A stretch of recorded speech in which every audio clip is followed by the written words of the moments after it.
Over the past decade, China's hunger for Africa's rich natural resources has seen it overtake the EU and America as the continent's largest trading partner. The West, for so long the dominant external force in Africa's affairs, has seen its economic and political interests threatened and now worries about the strategic consequences. But what do these changing dynamics mean on the ground for Africans?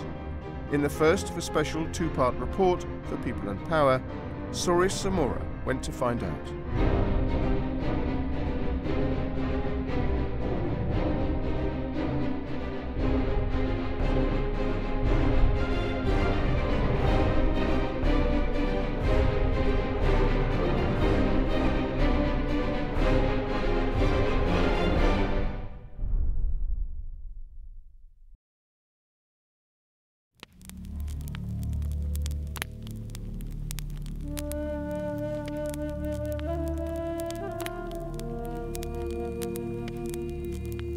Kole kwaiser beno nikibwane chumbek ko ingebitu kekere kikomei kimi timwek emoni makinyoru akot echek timwecho kikitar keken biik kelenji kinyokeminwo ketik kumbe ko kikikene biik keyae biashara keibu notik cheyobu ano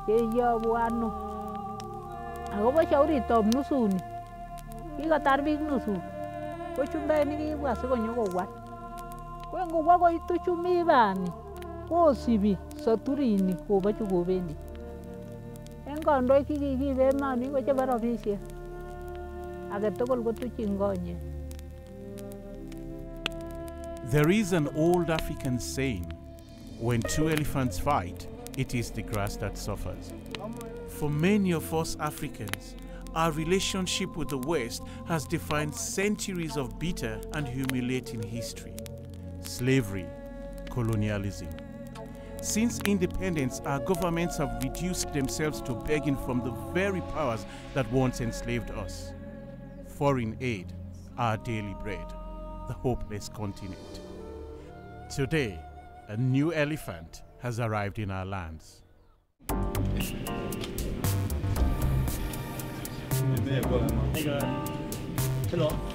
China is now Africa's largest trading partner. If you fly into Kenya, China meets you at the airport. A new terminal built by the Chinese is about to open. Another sign of this growing relationship. In just 10 years, China's trade with the continent has gone from $10 billion to over $200 billion. And where is most of the Chinese money going? Infrastructure.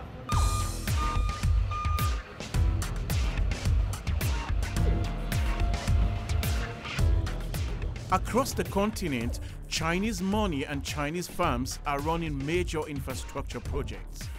It is estimated that 30% of all new projects in Africa are the result of Chinese investment. Africa needs new infrastructure to speed up its development. China needs it to enable the free flow of mineral resources it needs from the continent. Here in Kenya, the plans are impressive. This port terminal in Mombasa, completed last year, was built by the Chinese. And the port is at one end of an ambitious $25 billion railway line to be paid for and built by the Chinese, linking the capitals of Kenya, Uganda, Rwanda, and South Sudan. But as the friendship with China grows, at every stop along the proposed railway line, the West appears to be losing influence. We need to be able to understand that the age or the era of dictating to small nations or trying to force down specific agendas are gone. Everybody's lecturing us. You should do this, you should do that, you should do that. But this is my house. I know how to run my house. One world that is the West, that feels they have the right to dominate, to control, to impose themselves.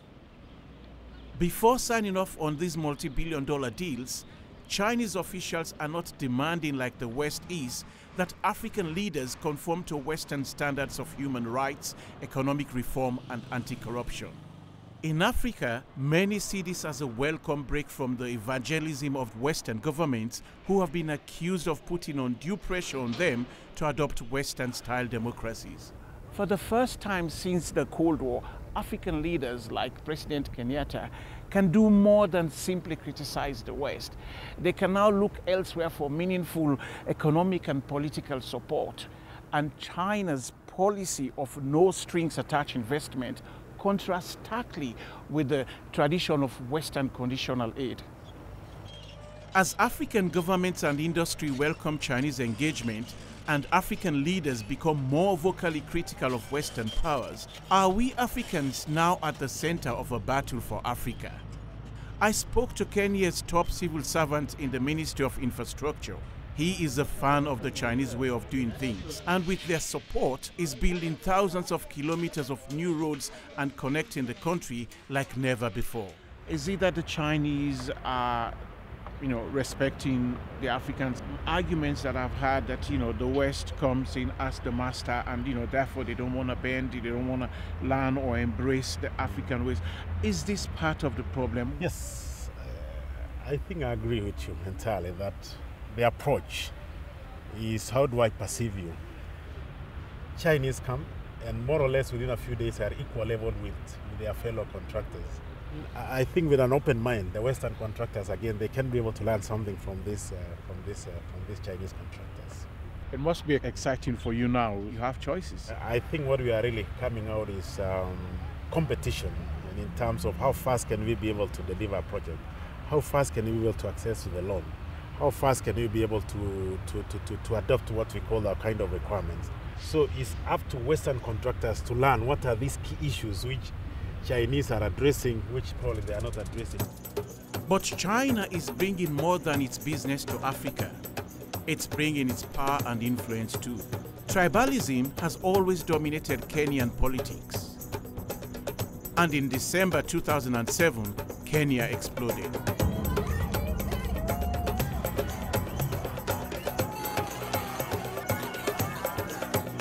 The country split down tribal lines in a fury of violence after a hotly contested presidential election. Over 1,000 people were killed. Hundreds of thousands lost their homes.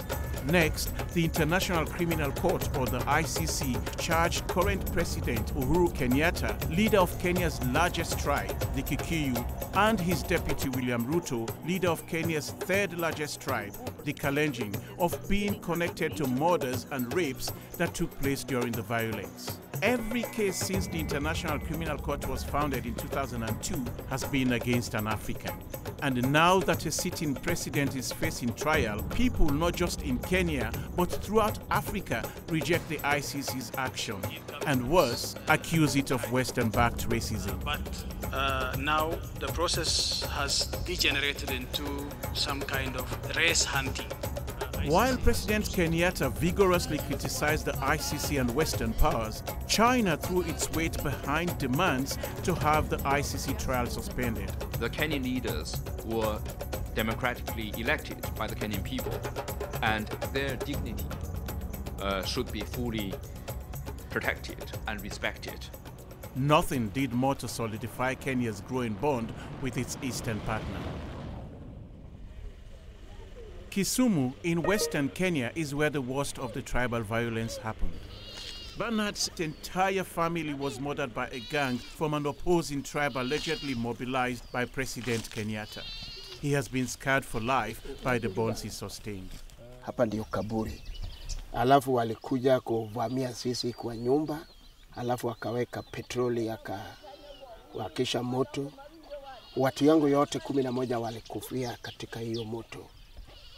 Hii nilisikia tu kwa radio ati president ama naibu president ako huko na case, president pia sijui ako na case huko, hata mimi sijui.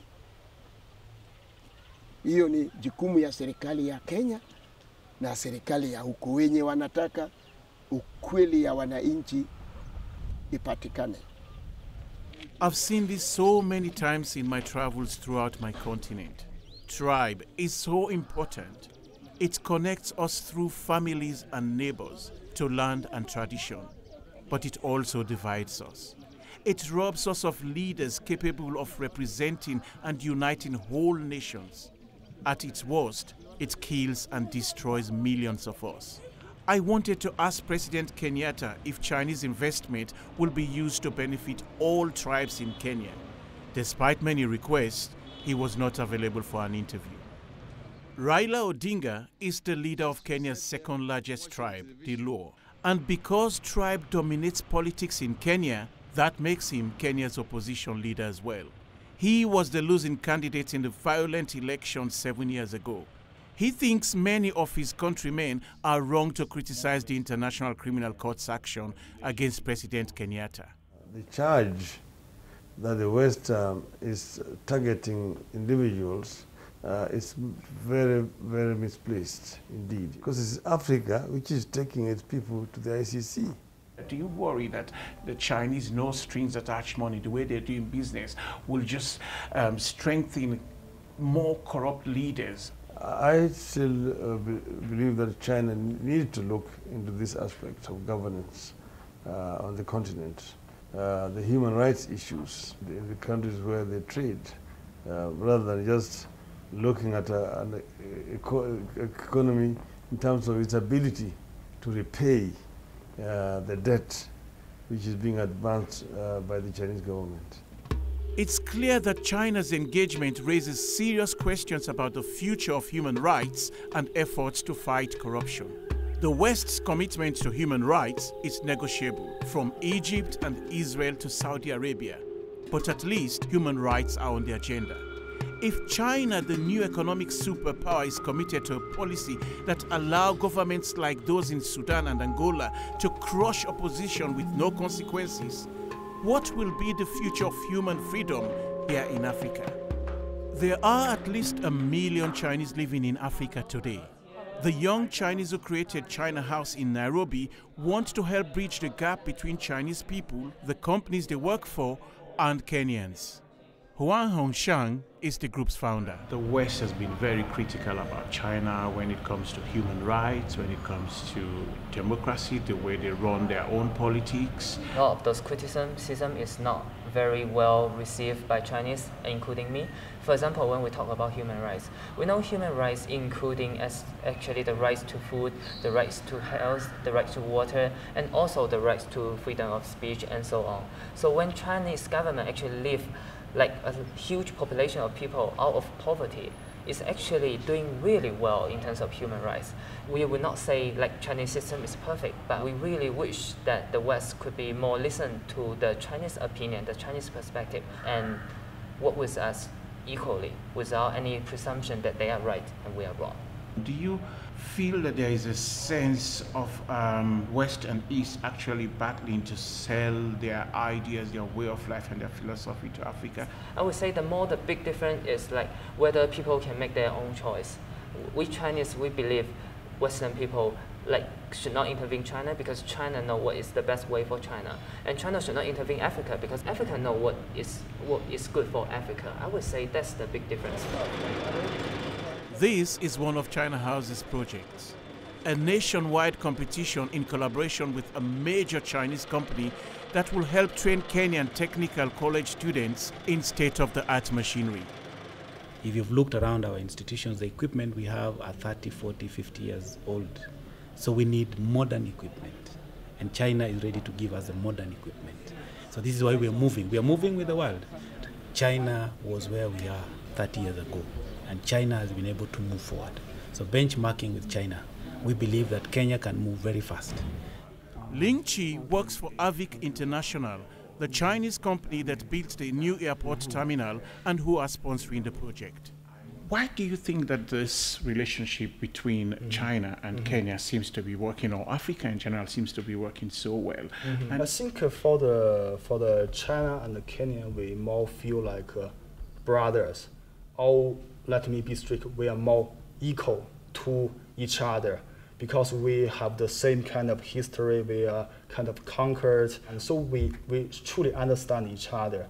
I think there's so many things we can share with our friends from Kenya because not so far ago we are almost the same situation. So if China within decades we can make it.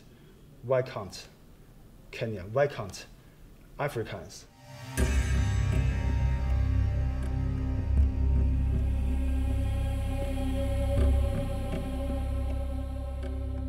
Even as Chinese influence increases, the West has interests that compel it to become more involved here.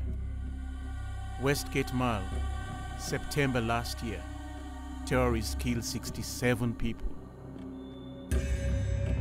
This attack in Nairobi has been followed by numerous more along the coast near Mombasa, striking at the heart of Kenya's lucrative tourist industry. This beach, previously packed with holidaymakers, is strangely quiet. Kenya has become a front line in the war on terror, a hot war being fought by African troops backed by the West. Kenya alone has committed almost 4,000 soldiers to the conflict in Somalia, and while the country is paying a price for its involvement, the politicians here know they can count on continued support from the West, even while they court new business from China. We all want the same goal. The goals of the current government of Kenya are ones that we totally subscribe to. They are for a more secure Kenya, which defeats the threat, a very real threat of terrorism. We are old partners, and as befits that, we may not always agree on things, but we don't need to do anything other than work together in partnership. What do you think about the perception that the relationship between Britain and Kenya is in decline because of the strengthening relationship between Kenya and China? I recognize the perception, but I don't recognize the reality, I think is my main response. We are the largest trading partner outside of East Africa for Kenya. Over 30% of the exports from Kenya go to the European Union. Of the top 10 taxpayers in Kenya, 5 are British companies. The 2 largest private sector employers in Kenya are British companies. More visitors come to Kenya from Britain every year than from any other country. Our relationship is deep, it is historic, it is broad. So the idea somehow that it's diminished, I just don't think faces up to the facts. The idea then that there is some kind of competition with China, I think also doesn't really reflect the reality of the way the world works in the 21st century. This isn't the Cold War. So fundamentally, I think the Chinese investment in Kenya and Chinese investment in Africa is a good thing. It should be welcomed. All of those of us who want to see a more prosperous, more stable Kenya should welcome investment in infrastructure, in roads. It's not a competition. It doesn't need to be a binary choice. This is a multipolar world. There's no doubt that China is coming, and it's coming like a fast-speed train. But this country, Kenya, like many other African countries, was built with Western systems, Western infrastructure, Western language, and clearly the West is here to stay. But for me, this is looking like a win-win situation for Africa. A win-win situation for Africa, but only if we take advantage of the opportunity. On this journey, it's becoming clearer that the real battle for Africa is not between East and West. It is a battle to control our own destinies that only we Africans can fight. And for some of us, that battle starts in the classroom. The Confucius Institute is a Chinese state-sponsored language and culture school. There are more than 20 of them around Africa. The courses are free. For decades, many of the strongest and brightest Africans have left the continent to chase their dreams in Europe or America. But these young Kenyans have chosen to stay here in Africa, learn Chinese, and embrace the new opportunities from the East. I spoke to Isaac, and Maureen to find out how they felt Kenya and Africa could benefit most from the new relationship they share with their old partners, the West, and their new friends, China. We need to think about ourselves first in this kind of a situation, because now we see both sides are trying to woo us. In my opinion, the talk always begins and ends with the leadership. Like in Kenya, there's been a lot of misappropriation of funds. So when, for example, our president signs a pact or a deal with either the West or the East, what matters most is how will his government make sure that the ordinary people benefit to their fullest? The leadership of the country is what will determine if the grassroots will benefit. First of all, we need to transfer skills. Whether the West or the East builds the roads for us, can we have transfer of skills to the local engineers, local graduates, so that in 5, 10, 20 years, we can do this on our own? Our worry is, at the end of the day, will we get the independence we so long for? Will Chinese engagement lead to the transfer of skills and broad economic development, or will it protect corrupt and repressive governments? That is up to us Africans. Bob Marley famously quoted the great Pan-Africanist Marcus Garvey, "Emancipate yourselves from mental slavery. None but ourselves can free our minds." For over half a century, this continent has been free from the shackles of colonialism, but we still haven't freed ourselves from tribalism and corruption. The national politicians who run this country's major tribal parties have done nothing for these people. The Ojek tribe in western Kenya is too small to have powerful friends. They have lived in the Mau forest for centuries, but today they are struggling to survive. The forests cut down and their land taken away by generations of corrupt politicians.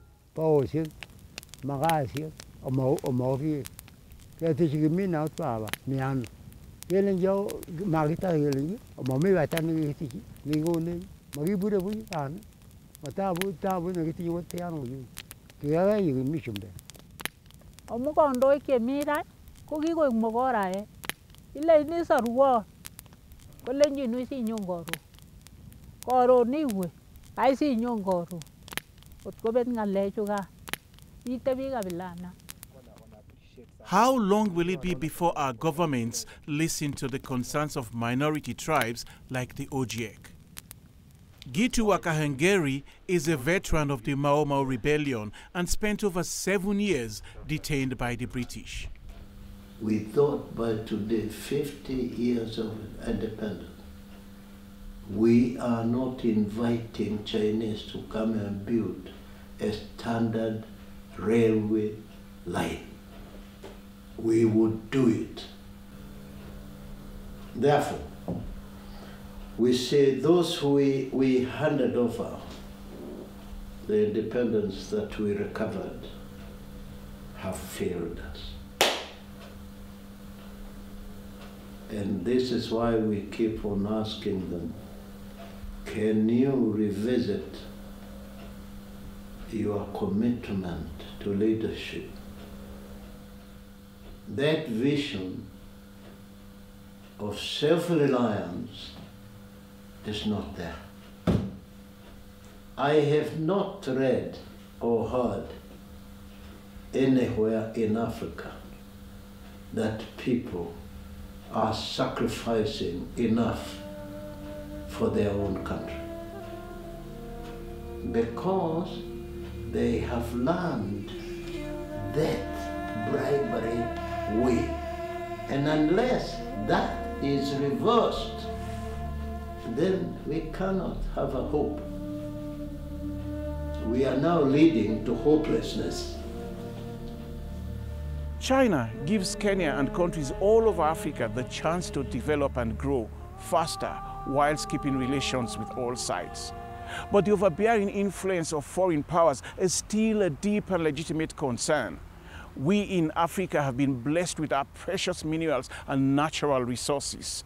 But the most valuable and scarce resource on this continent is good government, because that's what the real battle for Africa is all about. Governments free from corruption, bringing us true independence, and the continent free at last from the overbearing influence of foreign powers.